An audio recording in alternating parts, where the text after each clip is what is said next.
Bienvenue à vous sur ce stream, les gars. J'espère que vous allez bien. C'est lui qui a vendu nos autoroutes. Ah ouais? Ah ouais? Mais spoil pas, dingo. Dis rien, dis rien. Toi, maintenant, tu regardes tous les trucs politiques et tu fais full spoil et tout. Ouais. Face à l'horreur du 7 octobre, il y a aujourd'hui le sentiment d'une menace existentielle pour chaque Israélien. C'est la première fois Méchant, que méchant. Israël est attaqué sur son sol. Et les bombardements que nous voyons sur Gaza ne laissent que peu d'espoir à la plupart des populations civiles de Gaza.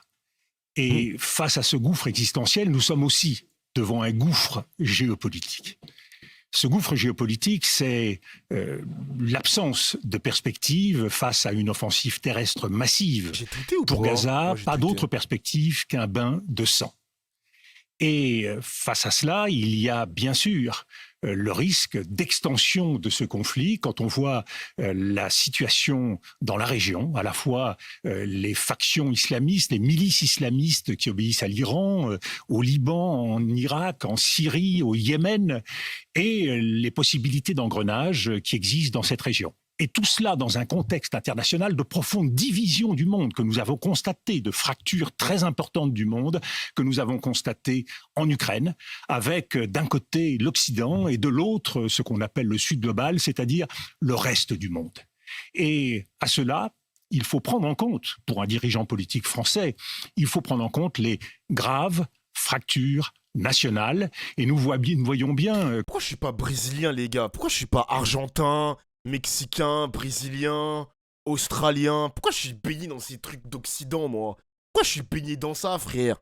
Suisse. Ouais, j'aurais pu être suisse aussi. Ça aurait été stylé d'être un Suisse, hein. Pourquoi je suis baigné dans les trucs comme ça? Laissez-moi tranquille, chef. Laissez-moi tranquille. Quand un certain nombre de sujets sont abordés, les questions post-coloniales, la question de l'immigration, la question de l'islamisme, à quel point il y a des divisions, des fractures qui peuvent peser extrêmement lourd. Votre Et face à inquiétude, elle est cela, donc globale. Crois-moi, c'est pire au Brésil. Non, mais j'aurais été un Brésilien de la haute classe. Moi, j'aurais été pas dans les favelas, les gars. Moi, j'aurais été un Brésilien riche. Qu'est-ce que c'est que ce truc-là? Dernier jour de paix pour Hanouna. Dofla Hanouna à poil, tu as vu ou pas? Dofla Hanouna à poil, tu as vu ou pas? Microsgek Cyril. Booba affiche Cyril Salman. Twitter en feu après la publication de Cyril Hanouna à poil. Hashtag Microsgeg. Oh là là. Oh, ils sont tellement 11 minutes tardesses. On l'a tous vu depuis l'année dernière. Le mec, il nous parle encore de ça. Est-ce que tu vas spammer toute la soirée sur mon chat? Comme ça, je te banne d'avance. T'as juste à répondre oui ou non. Si tu dis oui, je te banne. Si tu dis non, je te banne pas. Est-ce que tu vas continuer à spammer comme ça toute la soirée? Je sens qu'il va spam, les gars. Moi, je prends les devants. Moi, je prends les devants. Oh là là, en mode, c'est la première fois qu'on voit Cyril Hanouna à poil. Frère, on l'a déjà vu maintes et maintes reprises. Oh là là là là. Non, je reste sage, maître. Ben, ferme ta bouche et reste tranquille. On a compris, frère. Ça y est, vous aussi. Hashtag Microsgeg, on est où? Il a 14 ans, chef. Il a 14 ans, le cousin. À la fois sur ce qui se passe là-bas, mais aussi sur ce qui se passe en absolument, France. absolument, parce que nous voyons bien que les liens sont extrêmement importants. C'est pas nouveau, mais aujourd'hui, compte tenu du caractère dramatique de ce qui se passe, ces fractures sont encore plus profondes. Et l'essentiel, si je puis dire, dans ce contexte, c'est que le Hamas nous a tendu un piège. Wesh. Et ce piège, c'est celui de l'horreur maximale, de la cruauté maximale. Et c'est donc le risque d'un engrenage du militarisme. C'est davantage d'interventions militaires, comme si on pouvait, avec des armées, régler un problème aussi grave que la question palestinienne. C'est un deuxième piège essentiel, c'est celui de l'occidentalisme. C'est que nous voilà réduits avec Israël sur ce socle occidental qui aujourd'hui est mis en cause par l'essentiel de la communauté internationale. C'est quoi l'occidentalisme? Eh bien, l'occidentalisme, c'est l'idée que l'Occident, qui a pendant 5 siècles géré les affaires du monde, va pouvoir tranquillement continuer à le faire. Et l'on voit bien, y compris dans les débats de la classe politique française, qui a l'idée qu'il faut, face à ce qui se passe actuellement au Moyen-Orient, poursuivre encore davantage le combat vers ce qui pourrait ressembler à une guerre de religion ou une guerre de civilisation, c'est-à-dire nous isoler sur la scène internationale encore plus. Ce n'est pas le chemin, d'autant moins qu'il y a un troisième piège, qui est celui du moralisme. Et là, nous avons en quelque sorte la preuve par 9 à travers ce qui se passe en Ukraine et ce qui se passe au Proche-Orient, de ce deux poids, deux mesures qui est dénoncé partout dans le monde, et y compris dans les dernières semaines quand je me déplace en Afrique, au Moyen-Orient ou en Amérique latine, le reproche est toujours le même. Mais regardez la façon dont les populations civiles sont traitées à Gaza. Vous dénoncez ce qui s'est passé en Ukraine. Vous dénoncez ce qui s'est passé en Ukraine et vous êtes bien timide face au drame qui se joue à Gaza. Mais vous êtes d'accord avec ça ? Je ne dis pas, parce que bien évidemment, je pense qu'il faut savoir évaluer chacune des situations. Mais prenez le droit international, deuxième critique qui nous est faite par le Sud global. Le droit international, nous sanctionnons la Russie quand elle agresse l'Ukraine, nous sanctionnons la Russie quand elle ne respecte pas les résolutions des Nations Unies, et voilà 70 ans que les résolutions des Nations Unies sont votées en vain et que l'Israël ne les respecte pas. Mais vous avez l'air, disant cela, pardon, Dominique de Villepin, de donner de l'eau au moulin de ceux qui estiment que les Occidentaux sont dans un péché d'orgueil. Est-ce que vous estimez qu'aujourd'hui les Occidentaux sont dans un péché d'orgueil ? Apolline de Malherbe, les Occidentaux doivent ouvrir les yeux sur l'ampleur du drame historique qui se joue devant nous pour trouver les bonnes réponses. C'est quoi le drame historique ? Le drame historique qui se joue devant nous... 7 octobre quand même d'abord, non ? Oh là là, Apolline, oh là là. Putain, mais là, elle fait exprès, les gars. Après, on n'oublie pas, les gars, qu'on est chez BFM TV. Les gars, n'oublions pas qu'on est chez BFM TV. Putain, elle fait exprès de pas comprendre ce qu'il veut dire. Hein. Le drame du 7 octobre... Et l'engrenage qui, à partir de ce drame, peut nous conduire si nous n'apportons pas les réponses justes. Parce que vous savez, il y a bien sûr ces horreurs qui se passent. Mais la façon d'y répondre, elle est essentielle. Est-ce que nous allons... Mais que fallait-il faire ? Est-ce que nous allons assassiner l'avenir en trouvant les mauvaises réponses ? Assassiner l'avenir. Pourquoi ? Mais qui assassine qui ? Mais vous êtes à la recherche... Non, je voudrais comprendre, parce que c'est vrai que... Vous êtes dans un jeu, de cause et d'effet. Dans la chaîne des causalités, face au tragique de l'histoire, on ne peut pas prendre cette grille d'analyse, tout simplement parce qu'on n'en sort pas. Chacun alors... Donc on fait quoi ? Vous l'avez dit, on est par une émotion palpable. Permettez-moi de continuer. À partir de là, mesurons, parce que c'est quand on a compris qu'il y avait un piège, mesurons que derrière ce piège, il y a aussi une donne qui a changé au Moyen-Orient dans la question palestinienne. Cette donne, elle est profondément différente. La cause palestinienne, c'était une cause politique et laïque. Aujourd'hui, nous sommes devant une cause islamiste menée par le Hamas. Vous êtes devant des gens qui se battent pour une religion, entre guillemets. Et évidemment, ce type de cause est absolu et ne permet aucune forme de négociation.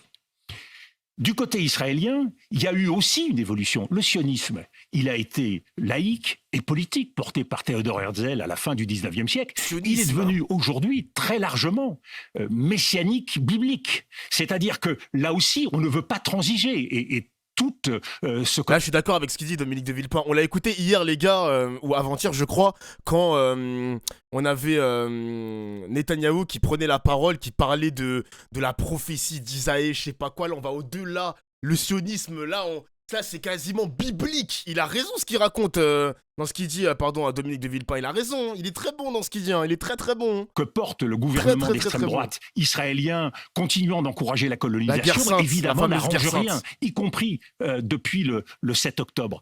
Donc, dans ce contexte, mesurons que nous sommes déjà dans cette région devant un problème qui paraît profondément insoluble. À cela s'ajoute le durcissement des États sur le plan diplomatique, ce qui est en train de se passer. Regardez les déclarations du roi de Jordanie. Ce ne sont pas les mêmes qu'il y a 6 mois. Regardons les déclarations d'Erdogan en Turquie. Précisément. Les gars, vous savez que comment ça s'appelle ? Le mec qui était venu hier pour critiquer le Coran, j'en ai parlé un peu à des potes musulmans et tout. Ils ont répété la même chose que le gars d'hier. Hein. Il a dit que le Coran, c'est pas le monde de oui-oui, c'est pas le monde des bisounours. Hein. Le mec, les gars, ils m'ont dit ça. Je me suis dit, ah bon ? Voilà, c'était une petite parenthèse. Non, ce sont des déclarations extrêmement inquiétantes. Pourquoi ? Parce que si la cause palestinienne, la question palestinienne n'a pas été mise sur le devant de la table, n'a pas été mise sur la scène, et si la plupart des jeunes aujourd'hui en Europe n'en ont souvent jamais entendu parler, elle reste pour les peuples arabes, elle reste la mère des batailles. Mais simplement, pardon, si on reprend, ne serait-ce qu'il y a 3 semaines en arrière, juste avant cette journée abominable du 7 octobre. Vous dites aujourd'hui, en effet, quand on regarde par exemple le président turc, il a déclaré hier, c'est à cela que vous faisiez référence, le Hamas n'est pas un groupe terroriste, c'est un groupe de libérateurs qui et de moudjahidines. Qui protègent leur terre. Alors qu'il y a encore 3 semaines, on était dans ce rapprochement entre Israël et l'Arabie Saoudite, dans les accords d'Abraham. Tout ça, c'est mort. Tout ça, c'est pour ça que je vous dis, n'assassinons pas l'avenir. Tout ça, du jour au lendemain, peut mourir. C'est-à-dire que tout ce chemin qui a été fait vers une tentative de stabilisation du Moyen-Orient, où on a pu croire effectivement... Mais la faute à qui? C'est là que j'ai un petit peu du mal à vous suivre. Mais Madame Apolline de Malherbe, moi je suis par formation diplomate. La question de la faute, elle sera traitée par les historiens et elle sera traitée par les philosophes. Mais vous ne pouvez pas rester comme ça dans une forme de neutralité, c'est difficile, mais je ne suis pas dans la neutralité. Putain, elle m'agace. Putain, elle me casse les couilles, les gars, elle me casse les couilles. Je suis dans l'action. Je vous dis simplement que chaque jour qui passe, on peut faire en sorte que ce cycle effroyable, c'est pour ça que je parle de piège, et c'est pour ça qu'il est si important de savoir quelle réponse on va donner, parce que avec sur ce durcissement et ce basculement, il faut aussi constater que sur la scène internationale, il n'y a plus aucun garde-fou. C'est-à-dire que la crise qui se déroule aujourd'hui au Proche-Orient, elle ne se passe pas comme les précédentes. Ni la voix des États-Unis, ni la voix de l'ex-Union soviétique n'a le poids. Personne ne contrôle ces États et le voyage d'Emmanuel Macron. Mais une fois de plus, pas pour modifier un scénario du pire qui se déroulerait. Il est donc essentiel de comprendre que nous sommes aujourd'hui seuls face à l'histoire. Si je comprends bien, et que le problème ne se pose pas seulement au Moyen-Orient, mais regardez les réactions en Indonésie, en Afrique, au Nigeria. Tout ça forme un tout. C'est le nouveau monde dans lequel nous sommes. Et on ne traite pas ce nouveau monde, sachant qu'aujourd'hui, nous ne sommes plus en position de force. Nous ne sommes pas capables de gérer seuls, en gendarmes du monde, tout cela. Eh bien justement, qu'est-ce qu'il faut faire? C'est là où il est essentiel de ne se couper de les gars, de se couper de personne, de aucun pays. Il a bien raison sur ça. C'est ça le Shinsekai, les gars. C'est ça le nouveau monde. Le nouveau monde, c'est plus un monde où l'Occident décide de tout. Les États-Unis décident de tout, l'Union européenne décide de tout, c'est terminé tout ça. Même la Russie, les gars, c'est terminé tout ça. Il faut parler à tout le monde, il faut parler à tout le monde.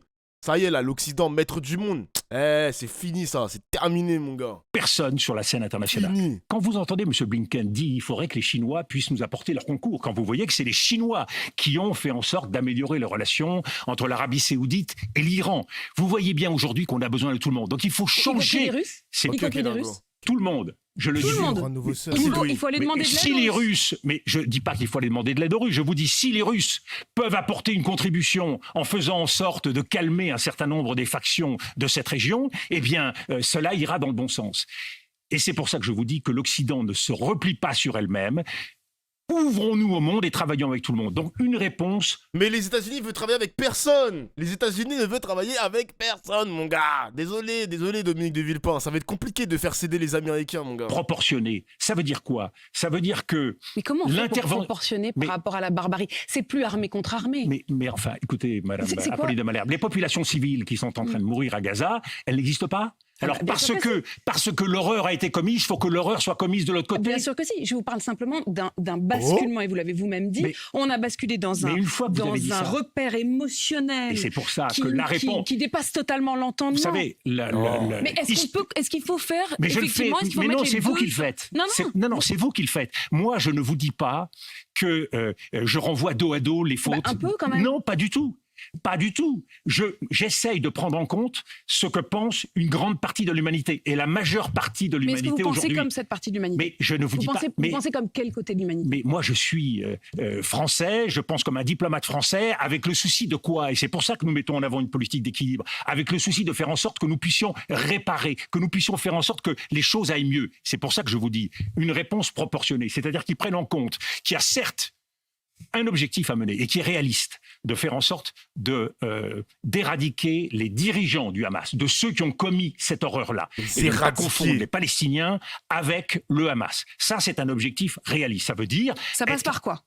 Alors, une réponse mesurée qui soit attentive à ne pas éviter les souffrances des populations civiles aujourd'hui. Quand vous voyez qu'il y a quelques dizaines de camions qui sont passés, qu'il faut 100 camions par jour pour arriver à nourrir cette population de Gaza, cela, prenons en compte cela. La deuxième chose donc, une réponse ciblée, qu'on définisse des objectifs politiques réalistes. Et la troisième chose, c'est une réponse couplée, parce qu'il n'y a pas d'usage de la force efficace sans stratégie politique. Et la stratégie politique, elle est Et on incontournable. négocie avec qui? On parle avec Alors, qui? je reviens sur cet aspect d'usage de la force, parce qu'il y a le sentiment, chez les Américains, et peut-être aussi en Europe, que Israël peut régler le problème tout seul. Je dis simplement que nous ne sommes pas en 1973 ou en 1967.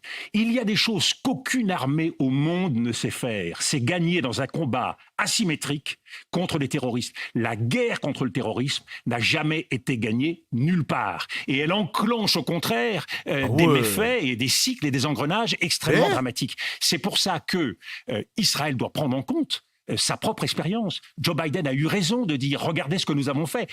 Comment on combat le terrorisme Si l'Amérique a perdu en Afghanistan, si l'Amérique a perdu en Irak, si nous avons perdu au Sahel, parce que à force de ne pas reconnaître la réalité des choses, eh bien nous sommes entraînés. Eh bien c'est parce que c'est un combat qui ne se mène pas de façon simple et que c'est pas avec un marteau qu'on frappe sur un clou et le problème est réglé. Et donc il faut arriver à mobiliser la communauté internationale, sortir de cet enfermement occidental. Mais quand Emmanuel dans lequel Macron nous dit sommes, justement, et il parle d'une coalition internationale. Oui, et quelle a été la réponse? Aucune.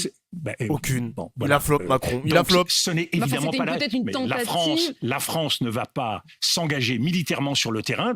D'abord parce que personne ne le souhaite, que pour la partie d'usage de la force, les Israéliens sont parfaitement assez grands pour le faire, à condition de l'utiliser de façon efficace, mesurée et proportionnée. Donc cette proposition ne correspond pas aux besoins de la situation. Par contre, il faut une perspective politique. Et là, c'est difficile, parce que la solution à deux États, elle est sortie du logiciel politique et diplomatique israélien, et que, comme vous le dites très bien, dans le contexte d'aujourd'hui, ça apparaît quelque peu irénique que de dire on va essayer diplomatiquement de gérer les choses. Donc, il faut qu'Israël comprenne que pour un pays qui a un territoire de 20 000 mètres carrés, qui a une population de 9 millions d'habitants et que vous faites face à 1,5 milliard de personnes, et une fois de plus, on est trompé par le silence des États arabes et musulmans des dernières années.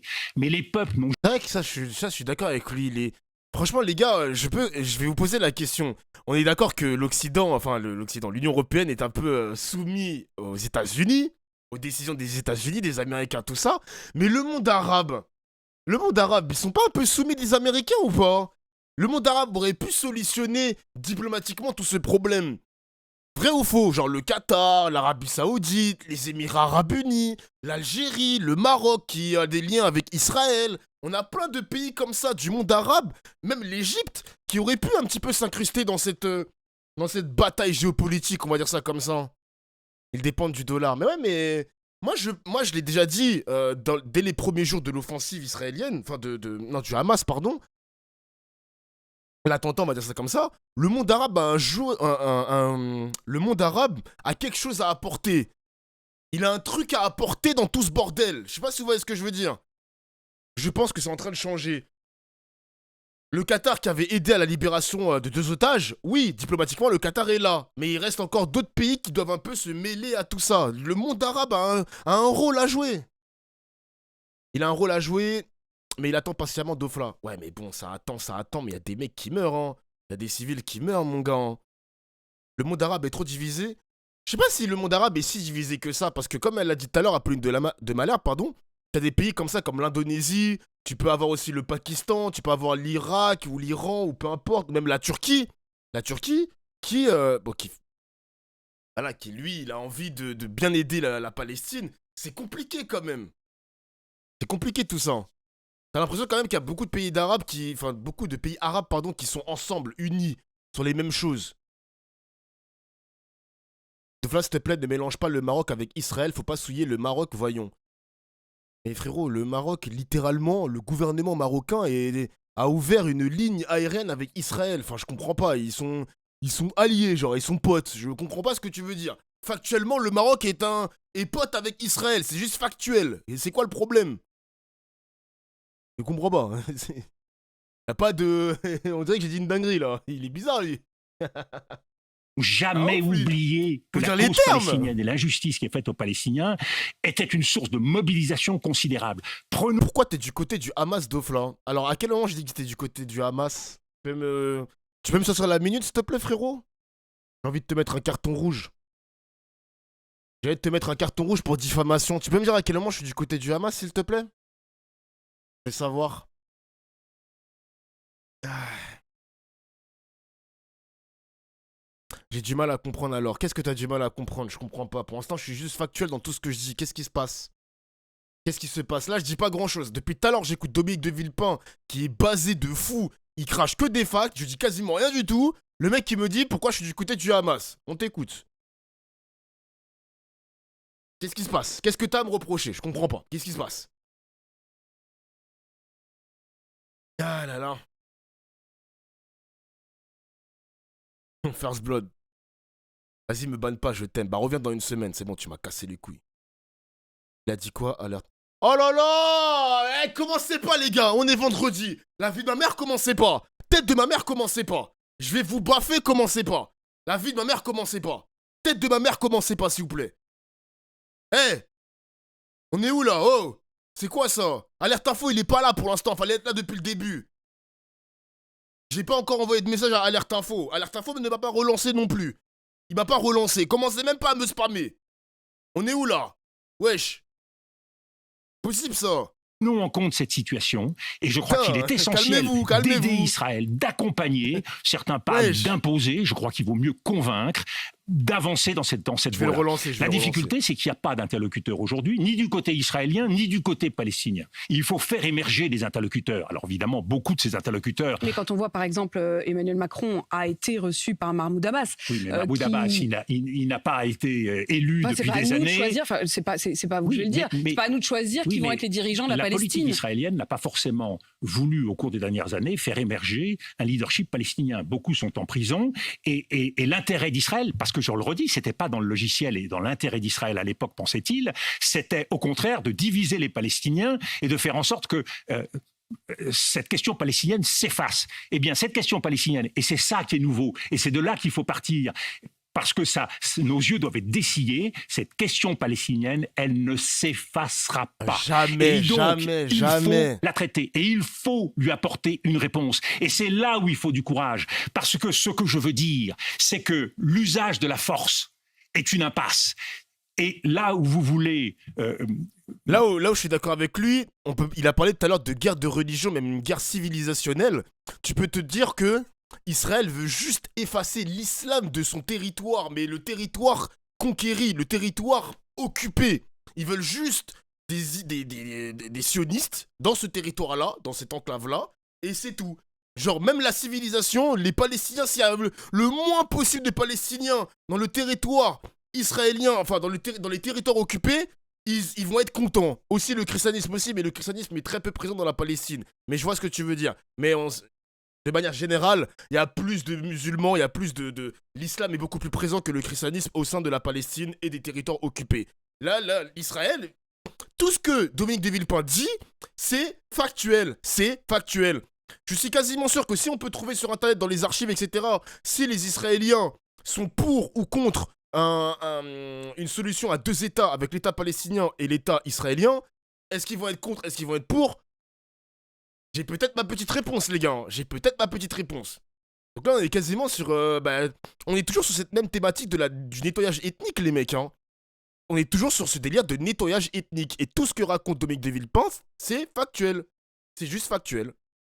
Me faire dire ce qui aujourd'hui ne nous amène pas à avancer. C'est-à-dire que la condamnation morale de ce qu'a fait le Hamas, et il n'y a pas de mesure, il n'y a pas de mais dans ma bouche dans cette condamnation morale de cette horreur, il n'y a pas de mais, ne doit pas nous empêcher d'avancer politiquement et diplomatiquement de façon éclairée. La loi du talion est un engrenage sans issue. Et c'est pour cela que la réponse politique doit être défendue par nous. La loi du talion, vous connaissez le chat? La loi du talion, vous connaissez? Loi du talion, œil pour œil, dent pour dent, vous connaissez? Là, on est sur... Il y a un mec qui l'avait très bien dit, je crois que c'était un mec de gauche. Israël est en train de faire une guerre de vengeance. C'est une guerre de vengeance, les mecs. Ce qui se passe dans les territoires de Gaza est littéralement une guerre de vengeance et ça n'apportera rien, à part que de la désolation et des morts inutiles. Enfin, des morts inutiles, des morts civiles, pardon. Je trouve intellectuellement, je vais être, pardon, hein, assez, je trouve intellectuellement très séduisant tout ce que vous dites. On a tous à cœur et d'imaginer un pays dans lequel on se parle, on trouve des interlocuteurs crédibles, où on arrive à se mettre autour d'une table, où on ne fait pas usage de la force. Vous me faites presque penser à ce film de Woody Allen où il arrive dans une soirée d'intellectuels et où il y en a un qui dit bah, regardez, vous avez vu cette tribune que j'ai écrite dans le New York Times contre l'antisémitisme, et les autres se gargarisent et disent oui, on a fait cette tribune, c'est magnifique. Et il y a Woody Allen qui arrive et qui dit ouais, enfin sauf que face à l'antisémitisme, j'ai jamais rien vu d'aussi efficace qu'une batte de baseball. Est-ce qu'il n'y a pas un moment où les mots ne suffisent plus? Oui, mais il se trouve en l'occurrence que la réponse de Woody Allen n'est pas la bonne et nous en avons la preuve tous les jours. Parce que le bat de baseball, il ne vous explique pas pourquoi, depuis le 7 octobre, en 2 semaines, il y a eu 500 actes antisémites. Et donc, la responsabilité du politique, c'est d'être plus fort. Mais si vous étiez Allen, putain, j'ai du mal à parler. Est-ce que vous êtes, est-ce qu'il est possible de ne pas du tout répondre? Je comprends. Encore une fois, je trouve. Mais je ne vous dis pas. Je ne vous dis pas qu'il ne faut pas répondre. D'ailleurs, Israël répond tous les jours. Et tout le monde a affirmé, et moi le premier, sont légitimes à se défendre aujourd'hui? Mais je l'ai réaffirmé. Il y a un droit. Mais une fois de plus, ne mélangeons pas tout. Il y a un droit légitime à répondre. Il y a un droit de légitime défense d'Israël. Mais ce droit ne peut pas être une vengeance indiscriminée. Et il ne peut y avoir de responsabilité collective du peuple palestinien pour les actions d'une minorité terroriste du Hamas. Quoi, là? Et c'est pour ça qu'il faut avancer. Cibler le Hamas. Mais c'est pour ça que je vous redis, la voie est étroite. Je ne renvoie personne dos à dos. Je prends la mesure de la catastrophe qui s'est passée. Mais quand vous rentrez dans ce cycle qui consiste à rechercher les fautes. La mémoire des uns s'oppose à la mémoire des autres, et certains opposeront à la mémoire d'Israël la mémoire de la Nakba, de la catastrophe de 1948, qui est une catastrophe que les Palestiniens vivent encore tous les jours. Donc, vous n'en sortez pas de ces cycles, et c'est pour ça que je vous dis, et c'est le point de départ de tout, sortons du cycle Emmanuel de la vengeance. Macron revient, si j'ai bien compris, à ses bredouilles en fait de ce voyage. Qu'aurait-il dû dire? Qu'aurait-il fallu trouver comme solution? Je crois que le plus gros travail aujourd'hui, c'est celui qui consiste pour les pays européens, les États-Unis, à aider Israël à avancer au-delà de cette réponse militaire, qui n'est pas une réponse, et c'est pas facile parce que le leadership israélien, une grande partie du gouvernement israélien est menacé par la commission d'enquête qui va se mettre en place et menacé sur le plan judiciaire. Commission d'enquête, j'imagine. C'est pas très facile quand vous êtes un leader israélien aujourd'hui d'avoir la sérénité pour prendre des décisions justes. Vous n'avez qu'une idée. Faudrait-il d'ailleurs qu'il démissionne? Faudrait-il? Mais c'est pas à moi de démissionner. Mais c'est pas facile de prendre des décisions stratégiques. Dans ce contexte-là, c'est plus facile de s'en remettre au tout militaire. Mais une fois de plus, je le dis, c'est pas la réponse. Donc nous devons avoir la force, bien sûr, de comprendre et de dénoncer ce qui s'est passé. Et de ce point de vue-là, il n'y a pas de doute sur la position qui est la nôtre. Mais nous devons avoir le courage. Mais c'est ça la diplomatie. La diplomatie, c'est d'être capable, au fond du tunnel, d'imaginer qu'une lumière est possible. Et c'est ça la ruse de l'histoire. C'est que parfois, quand on est au fond du gouffre, et j'ai parlé de gouffre, quand on est au fond du gouffre, il y a quelque chose qui se passe, qui peut permettre d'espérer. Après la guerre... Ouais, c'est ça, Daldeb, pardon. Elle veut la petite phrase qui va bad buzz de Villepin. Mais moi, je vous le dis, les gars, peut-être que je suis délu, peut-être que vous allez me dire, De Flat est dans le faux et tout. Je vois dans le discours de Villepin qu'il y a des personnes qui disaient, des personnalités de gauche qui disaient la même chose. Même s'ils le disent avec une manière un peu différente, ça se rapproche et se converge un petit peu. Genre Mélenchon, genre David Guiraud, ils répètent les mêmes trucs que Dominique de Villepin. Je suis désolé, les gars, c'est... Il prend pas de sauce, mais quand c'est la gauche, c'est plus facile de taper sur la gauche. Donc, moi, j'arrive pas à comprendre ça, genre. Je sais pas. Depuis 2-3 semaines, ils sont en train de dire « Ah, est-ce que c'est un groupe terroriste? Dites-le que c'est un groupe terroriste. Nanani, nanana. » Ils cherchent la petite bête. Là, t'as Pauline de Malherbe qui veut chercher le bad buzz autour de Dominique de Villepin. Ça marchera pas. Non, ça marchera pas. Après, Villepin, il parle mieux. On est d'accord. Villepin est un diplomate. Il manie le vocabulaire, le verbe, parfaitement, mieux que Mélenchon, Tant mieux pour lui, c'est l'expérience aussi, les gars. Hein. C'est l'expérience. Tant mieux pour lui. De 73, qui eût pensé que, avant Il est même de la droite, fin de la Villepin, décennie, ouais. Il est de eh droite. bien l'Égypte signerait un traité de paix avec Israël. Vous savez ce que je voudrais, c'est que ce que je vous dis aujourd'hui puisse être partagé par plus de gens. Parce que si nous étions plus nombreux à y croire et à sortir de ce renvoi de fautes et de responsabilités qui ne nous fera pas avancer, moi ce que je vous dis, c'est que le débat ne doit pas se situer aujourd'hui ni sur le plan rhétorique, ni sur le choix des mots. Le débat aujourd'hui, bien sûr il faut le faire, mais le débat aujourd'hui, c'est l'action. Il faut agir. Et quand vous réfléchissez sur l'action, il y a deux possibilités. Soit c'est la guerre, la guerre, la guerre, soit c'est essayer d'avancer dans la paix. Et je le redis, c'est l'intérêt d'Israël. C'est l'intérêt d'Israël. Et tenter donc de ne pas tomber dans le piège, comme vous le dites, le triple piège lancé par le Hamas. Merci Dominique de Villepin d'être venu ce matin. Il est 8h53 sur